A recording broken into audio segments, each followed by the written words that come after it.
ప్రభునందు ప్రియులారా, బాగున్నారు కదా. సో ఈరోజు దేవుడు మనతో మాట్లాడుతున్నాడు. సాధారణంగా యేసు ప్రభు వారు ఈ లోకంలో ఉన్నప్పుడు ఎక్కువ సమయం ప్రార్థనలో గడిపేవాడు. ఎక్కువ సమయం ఆయన ప్రార్థనలో గడిపేవాడు అన్నమాట. సో ప్రార్థనలో గడపడం వలన ఆయన అనేకమైన అద్భుతాలు, మహత్కార్యాలు, సూచక్రియలు చేయగలిగేవాడు. ఆయన రాత్రంతా ప్రార్థిస్తాడు, పగలంతా దేవుని పని చేస్తాడు, తండ్రి కార్యాలు చేస్తాడు. పగలున్నంత వరకు తండ్రి తనను పంపినటువంటి కార్యాలన్నీ కూడా యేసు ప్రభు చేస్తాడు. లూకాసు వార్త 6వ అధ్యాయం 12వ వచనం చదువుకుందాం. ఆ దినములయందు ఆయన ప్రార్థన చేయుటకు కొండకు వెళ్ళి దేవుని ప్రార్థించుట యందు రాత్రి గడిపెను అన్నాడు. ఏం చేశాడంట? ప్రార్థన చేయుటకు కొండకు వెళ్ళి, ఎక్కువగా యేసు ప్రభు వారు కొండకు వెళ్ళేవాళ్ళు. ఎందుకనంటే అది దేవునితో గడపడానికి డిస్టర్బెన్స్ లేనటువంటి ఒక ప్రశాంతమైన వాతావరణం, అదొక ప్రశాంతమైనటువంటి ప్రదేశం. ఆ ప్రదేశంతో దేవునితో తను సన్నిహితంగా మాట్లాడడానికి, ఆయనతో మరి సమయాన్ని గడపడానికి, ప్రభు సహవాసంలో ఆయన తండ్రితో ఉండడానికి మరి అది మంచి అవకాశమైనటువంటి ప్రదేశం. అయితే దేవుని బిడ్డలారా గమనించండి. ఆ దినములందు ఆయన ప్రార్థన చేయుటకు కొండకు వెళ్ళి దేవుని ప్రార్థించుటయందు రాత్రి గడిపెను. ఎందుకు ప్రార్థించాలి? ఎందుకు ప్రార్థించాలి అంటే యేసుప్రభు వారు చెప్పారు. యేసుప్రభు వారు ప్రార్థన చేస్తూ ఉన్నప్పుడు ఆయన కొంతసేపు ప్రార్థించి శిష్యుల దగ్గరికి వచ్చినప్పుడు వారు నిద్రపోతూ ఉంటారు.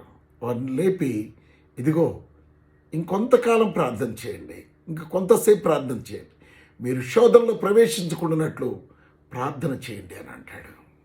సో ఏంటి ప్రార్థన ఎందుకు చేయాలి అని అంటే, శోధనని తప్పించుకోవడానికి, ఇబ్బందిని తప్పించుకోవడానికి, బాధను తప్పించుకోవడానికి, నీకు రాబోయే విపత్తు నుంచి నువ్వు కాపాడబడ్డానికి, నీకు రాబోయే నష్టాల నుంచి నువ్వు రక్షించబడ్డానికి, ఆ శోధనను నువ్వు తప్పించుకోవడానికి, శోధనలో నుంచి బయటపడడానికి నువ్వు ప్రార్థన చేయాలి.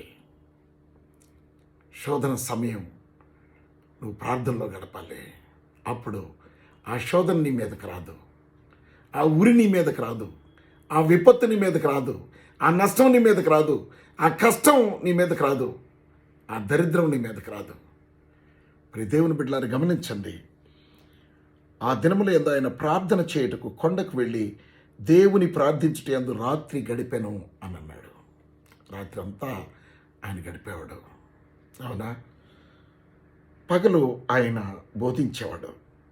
6వ అధ్యాయం 17వ వచనం చదువుకుందాం. అక్కడ ఆయన వారితో కూడా ఆ కొండ దిగి వచ్చి మైదానమందు నిలిచినప్పుడు ఆయన శిష్యుల గొప్ప సమూహమును ఆయన బోధ వినుటకును తమ రోగములను కుదుర్చుకున్నటకును వస్తారట.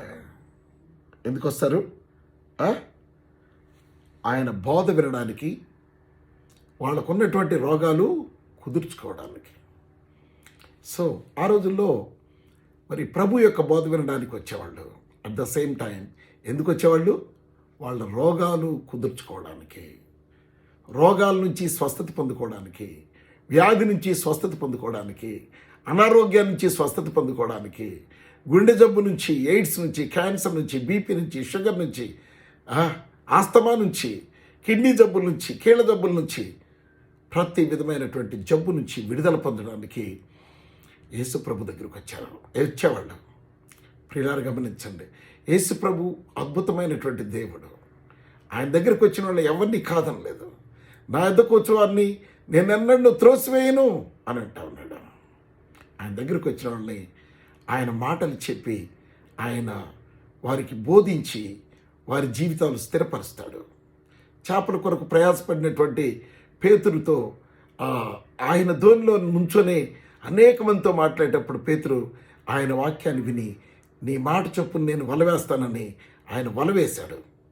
ఆయన మాట చొప్పున చేసి అద్భుతమైన చేపల రాశిని ఆయన సొంతం చేసుకున్నాడు. ఎప్పుడైతే మనం ఆయన బోధ వింటామో, ఆయనకు లోబడతామో, అప్పుడు అద్భుతాన్ని మన జీవితంలో చూస్తాం. అంతేకాదు, ఒక అద్భుతమైనటువంటి ఆరోగ్యాన్ని పొందుకుంటాం, సమృద్ధిని పొందుకుంటాం, స్వస్థత పొందుకుంటాం. ఆయన దగ్గరికి ఎందుకు వచ్చేవాళ్ళు అని అంటే, ఆయన మాట వినడానికి, ఆయన చెప్పింది చేయడానికి, ఆయన చేత స్వస్థత పొందుకోవడానికి. అపవిత్రాత్మల చేత బాధించబడిన వారును వచ్చి స్వస్థత పొందిరి. ఎలా స్వస్థత పొందారు? స్వస్థత ఎలా ఆయనలో నుంచి వస్తుంది? ఆయన ప్రార్థించినప్పుడు దేవుని యొక్క మహాశక్తి, పరిశుద్ధాత్మ శక్తి, ఆయన పరిశుద్ధాత్మతో నింపబడినటువంటి జీవితంలో ఆయన లోపల నుంచి దేవుడు ఆయన గొప్ప కార్యాలు జరిగించాడు. అదేనా చెప్తున్నాడు చూడండి. 19వ వచనం, లూకాసు వార్త 6:19. ప్రభావము ఆయనలో నుండి బయలుదేరి అందరినీ స్వస్థపరచుచుండెను. ఏమొస్తుందంట? ఆయన ప్రార్థన చేస్తే దేవుని యొక్క ప్రభావం ఆయనలో నుంచి వ్యాధిగ్రస్తుల్లోనికి, దరిద్రంలో ఉన్న వాళ్లకు, జబ్బుల్లో ఉన్న వాళ్లకు, దురాత్మలు పట్టిన వాళ్ళలోనికి వెళ్ళిపోయి వాళ్ళని దురాత్మల నుంచి విడిపించి, రోగాల నుంచి విడిపించి, వ్యాధుల నుంచి విడిపించి వారిని స్వస్థపరిచేదట. ఆయనలో ప్రభావం ప్రార్థన ప్రభావమైంది. ప్రార్థనలో ప్రభావాన్ని పొందుకోవచ్చు. కాబట్టి నువ్వు నేను నేటి దినాన ప్రార్థించాలి. ప్రార్థన జీవితాన్ని మనం కలిగి ఉన్నప్పుడు దేవుని యొక్క మహాద్భుతమైన శక్తి మనలో ఆయన నింపుతాడు. ఆయన ప్రభావాన్ని మనకిస్తాడు. ఆ ప్రభావంతో పరిశుద్ధాత్మ ద్వారా మనం దేవుని కొరకు కార్యాలు చేయొచ్చు. దేవుడి వాక్యం మన కొరకు ఆశీర్వదించునుగాక. ఆమేన్. God bless you.